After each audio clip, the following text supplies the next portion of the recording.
Simpson cartoons کی پیشگوئیاں ایک دفعہ پھر سے پوری ہو رہی ہیں۔ کیا آپ جانتے ہیں دنیا کا نقشہ پھر سے تبدیل ہونے جا رہا ہے؟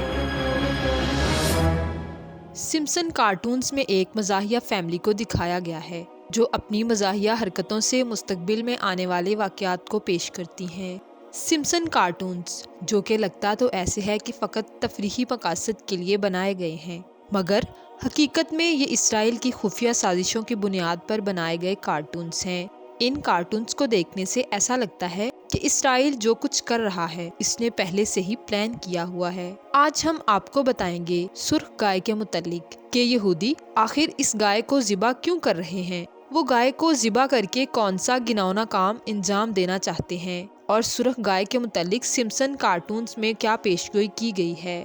اگر ان کارٹونز کی پہلی پیشگوئی کی بات کی جائے تو اس میں کورونا وائرس کے متعلق یوں دکھایا گیا ہے کہ ایک وائرس پوری دنیا کو اپنی لپیٹ میں لے لیتا ہے، جس کی وجہ سے سمپسن اور اس کی فیملی ایک کرسٹل بال میں بند ہو جاتی ہے، جیسا کہ حقیقت میں بھی یوں ہی ہوا، اور ساتھ ہی ڈونلڈ ٹرمپ کی دوسری صدارتی جیت کو بھی پہلے ہی سمپسن کارٹونز میں دکھا دیا گیا ہے۔ اب اگر بات کی جائے 2024 کی تو سمپسن کارٹونز میں سرخ گائے کی قربانی کے متعلق جو دکھایا گیا ہے وہ بہت تیزی سے پورا ہو رہا ہے۔ سمپسن کارٹونز میں دکھایا گیا ہے کہ سمپسن بہت محبت اور جذباتی انداز میں سرخ گائے کو ایک طیارے میں سوار کرتا ہے اور یہ طیارہ فلسطین کی جانب پرواز کرتا ہے۔ سمپسن کی اس ایپیسوڈ میں اس گائے کو ایک طویل فاصلے پر قربان کرنے کے متعلق بتاتا ہے، اور اب یہودیوں نے اقوام متحدہ کی اجازت سے باقاعدہ طور پر سرخ گائے کو ذبح کرنے کا فیصلہ کر لیا ہے۔ یہ گائے امریکہ سے بڑی تعداد میں منگوائی جا رہی ہیں۔ جب یہودی اپنے وطن سے دربدر ہوئے تھے تو یہ گائے بالکل ناپید ہو چکی تھی۔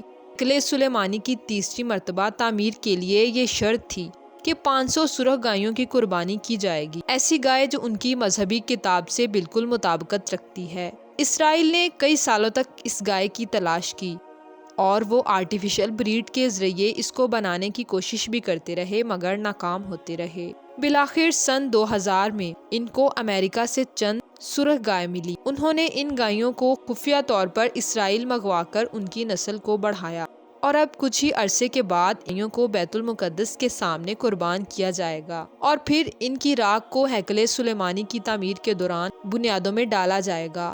بیت المقدس کو گرایا جائے گا اور ہیکل سلیمانی کو تعمیر کروایا جائے گا، اور یہی وہ حقیقت ہے جسے سمپسن کارٹونز میں پہلے ہی دکھا دیا گیا ہے۔ جبکہ سمپسن کارٹونز میں اسرائیل اور فلسطین کے درمیان ہونے والی اس جنگ کو بھی دکھایا گیا ہے۔ سب سے خطرناک پیشگوئی جو سمپسن کارٹونز میں دکھائی گئی ہے وہ تیسری عالمی جنگ کی ہے، وہی جنگ جو ہیکل سلیمانی کی تعمیر کے بعد تمام دنیا کو اپنی لپیٹ میں لے لے گی۔ یہودیوں کا ماننا ہے کہ ہیکل سلیمانی کی تعمیر کے بعد ان کا مسیحا دجال ظاہر ہوگا اور وہ یہودیوں کو پوری دنیا پر قابض کر دے گا، جبکہ احادیث کے مطالعے کرنے سے معلوم ہوتا ہے کہ ان تمام نشانیوں کے پورا ہونے کے بعد امام محمد مہدی علیہ السلام کا ظہور ہوگا، اور اس دوران حضرت عیسیٰ بھی آئیں گے۔ پھر آپ امام مہدی علیہ السلام کے ساتھ مل کر دجال کا خاتمہ کر دیں گے اور پوری دنیا میں امام مہدی علیہ السلام کی حکومت قائم ہو جائے گی۔